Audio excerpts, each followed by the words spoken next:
So I heard you bought a very big bunch of plantain last week, hoping it will ripe one at a time so you can enjoy it, not so? But then everything decided to ripen all at once, and now you're stuck with all of it. You don't know what to do. Well, don't panic yet, because I'll be showing you how you can preserve it for the longest. So watch till the end. So I'll start by peeling some of the plantain.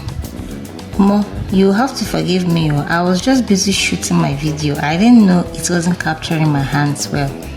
So after peeling it, I decided to use this popular cutter to cut or slice the plantain into this beautiful shape and sizes you are seeing. I decided to use this cutter to make it a bit enticing for my children, and I'll be cutting 3 different shapes, so feel free to cut it into any shape you want. So after cutting it, I'll arrange it on my flat plate just the way you see me do in the video, and then finally this is what we have. I'll set that aside and cut another shape. Now this is a regular shape everyone knows, so I'll cut it and also spread it evenly on the tray just like I did in the first one, and also set it aside. Meanwhile, if you are a returning subscriber, you are welcome.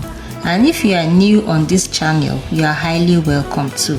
This is Faithy Spot.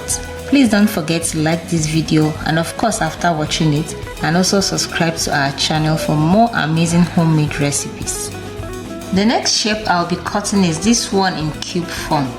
While the first 2 shapes I earlier cut are mainly for frying, this particular one I used it mainly for plantain porridge, abi pottage, whichever one you decide to call it, which you can prepare with or without beans, but you can also fry it.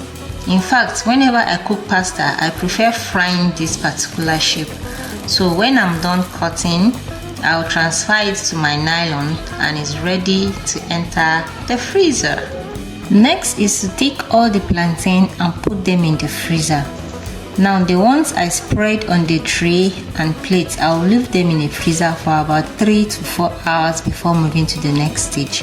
So please stay along so you won't miss any parts. Hours later, I'll remove them from the freezer, and this is what we have. See how beautiful it's looking already now. Next, I'll be transferring it into my transparent Ziploc bag. And as you are putting it in the Ziploc bag, if there are some that are joined together, try and separate them. Now this first step of freezing for some hours before putting them in a Ziploc bag is for it to remain one and not stick together.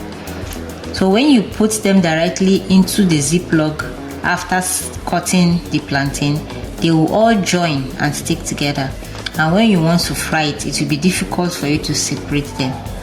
So it's better you freeze them first like this and then transfer them into the Ziploc bag. So after putting them in the Ziploc bag, you will transfer it back into your freezer, and this will take you months without spoiling.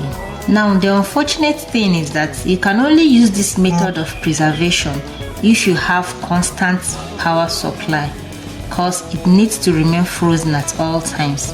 So if you don't have constant power supply, you can't go through with this method of preserving your plantain. If not, it will get bad. But even when you want to fry it, you don't need to allow it to defreeze before frying it. So the next day, I decided to fry some for my kids. Already my oil is on fire. You need to allow your oil to get very hot before putting the plantain. If not, the plantain will soak a lot of oil, and then you monitor it so it won't get burnt, and that is it. It comes out same as the normal one. And for the one for porridge or pottage, you also don't need to allow it to defreeze when you want to use it. Once you remove it from the freezer, just go ahead and put it in your pot and continue cooking. So if you find value in this video, please like the video and also subscribe to our channel for more amazing homemade recipes. Thank you for watching, and see you guys in my next video. Bye.